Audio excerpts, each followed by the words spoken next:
जेवायला काय बनवती का आज? तुम्ही सांगाल ते बनवते ना. वरण भात करती का मग? अहो ते कालच तर खाल्लं होतं आपण. बेसन कर मग तव्यावर. पोट्टे खात नाहीत ना ते. तुझ्या आवडीचं बनव मग काहीतरी. तुम्हाला एवढा मान देते तर तुम्ही सांगा की. अंडे करती का मग? काही वाटतं का तुम्हाला? श्रावण चालू आहे.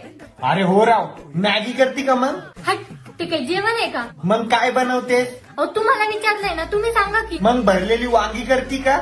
अहो वांगे तर बाजारातून जाऊन आणावी लागल. खिचडी लावती का मग? नुसती खिचडी? तुम्हाला कंटाळा नाही येत का हो खिचडी खाऊन? अगं बाई, नेमकं काय बनवती मग तू? अहो तेच तर म्हणते, तुम्ही सांगाल ते बनवते. मी दूध आणतो, दुधात पाव डुबून खाऊ.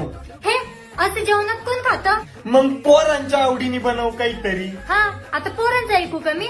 मला तुमच्याच आवडीनं काहीतरी बनवायचं. तो आहे ना सगळं राहू दे. मी काय करतो माहिती का? बाहेर जातो, दारू आणतो, दारूत पोळी चुरून खातो. तू काहीच नको करू, तू इथून निघ फक्त.